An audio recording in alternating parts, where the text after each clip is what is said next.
अस्सलाम वालेकुम स्टूडेंट्स। आज से पहले हमने 3 तरह की रिलायबिलिटी की टाइप्स डिस्कस की हैं। पहली टेस्ट रीटेस्ट रिलायबिलिटी जो कि stability of scores over the period of time बताता है। दूसरी इंटरनल कंसिस्टेंसी के मेजर्स थे दो, एक alternate form reliability and the other one was split half reliability. आज हम डिस्कस करेंगे इंटरस्कोरर रिलायबिलिटी को। इंटरस्कोरर रिलायबिलिटी हमें वहाँ पर इस्तेमाल करनी होती है जहाँ पर हमें लगे कि इस टेस्ट का कोई भी सेट रिस्पॉन्स नहीं है जो कि सेट ऑफ रिस्पॉन्स नहीं है जो कि सही या गलत है, और ये इसमें बहुत ज़्यादा सब्जेक्टिव स्कोरिंग हो। वहाँ पर हम एक ही टेस्ट को मुख्तलिफ एग्जामिनर्स से स्कोर कराते हैं।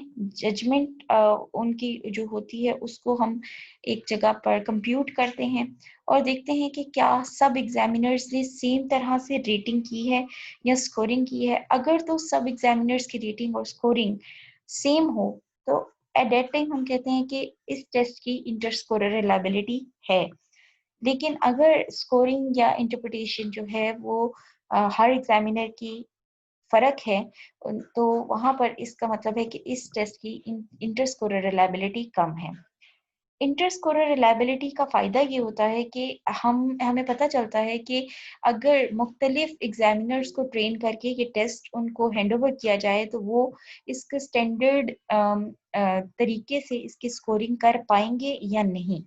लेकिन इंटरस्कोरर रिलायबिलिटी कहीं पर भी ये एक अल्टरनेट नहीं है और टेस्ट रीटेस्ट रिलायबिलिटी का या अदर फॉर्म्स ऑफ रिलायबिलिटीज का, बिकॉज ये इंटरनल कंसिस्टेंसी को भी नहीं बता रही, ये स्टेबिलिटी ऑफ स्कोर्स को भी नहीं बता रही, लेकिन ये स्टेबिलिटी ऑफ स्कोरिंग मेथडोलॉजी को बता रही होती है कि कहीं पे भी दुनिया के किसी भी कोने पे कोई भी एग्जामिनर को अगर ट्रेन कर दिया जाए और उसको ये सेट ऑफ रिस्पॉन्सेज बता दिए जाएं, ये कॉन्सेप्ट्स बता दिए जाएं, तो वो उसको सही तरीके से स्कोर कर लेगा।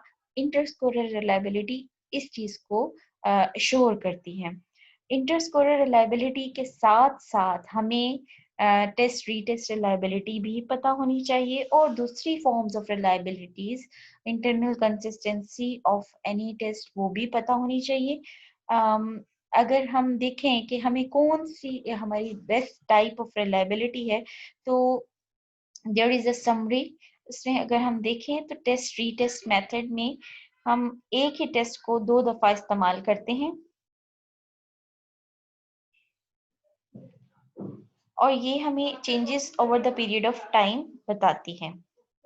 लेकिन अगर हम अल्टरनेट फॉर्म्स रिलायबिलिटी में मेथड में देखें, तो अगर हम इमीडिएटली करते हैं तो जाहिर है वो 2 फॉर्म्स होते हैं जो हम एक सिंगल सेशन में करते हैं, that is known as immediate alternate form testing.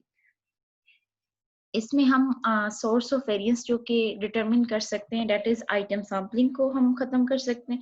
Item sampling की वजह से जो एरर आता है उसको खत्म करना चाहते हैं हम बेसिकली।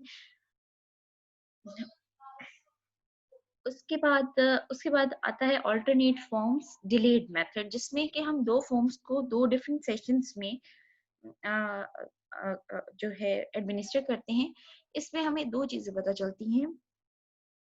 एक तो हम एरर रिड्यूस कर सकते हैं आइटम सैम्पलिंग की वजह से, दूसरा हम changes over the period of time भी देख सकते हैं। मतलब कि ये टेस्ट रीटेस्ट मेथड और अल्टरनेट फॉर्म इमीडिएट मेथड दोनों की जो है वो हमें बेनिफिट्स प्रोवाइड कर सकता है।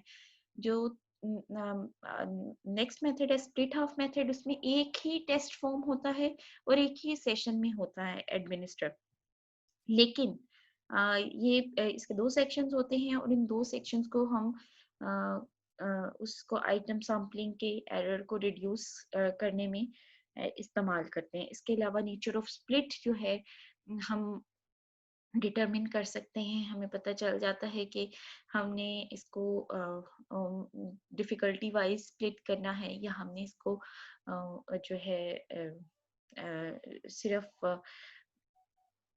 इस तरह से स्प्लिट करना है कि इसमें मुख्तलिफ जो आइटम्स हैं वो फैक्टर वाइज हमने उसको स्प्लिट करना है। इसके अलावा कोफिशिएंट अल्फा में हम एक ही फॉर्म को एक ही सेशन में एडमिनिस्टर करते हैं।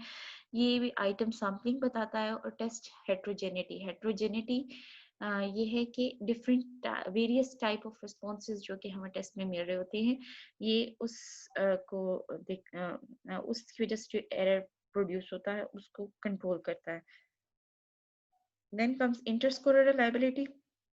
इसमें एक ही फॉर्म होता है, एक ही सेशन में ये एडमिनिस्टर होता है, और इसमें हम स्कोरर डिफरेंसेस को देखते हैं कि एक ही टेस्ट को अगर मुख्तलिफ स्कोरर्स रेट करे, स्कोर करे, तो उसमें किस तरह का डिफरेंसेस आ सकते हैं।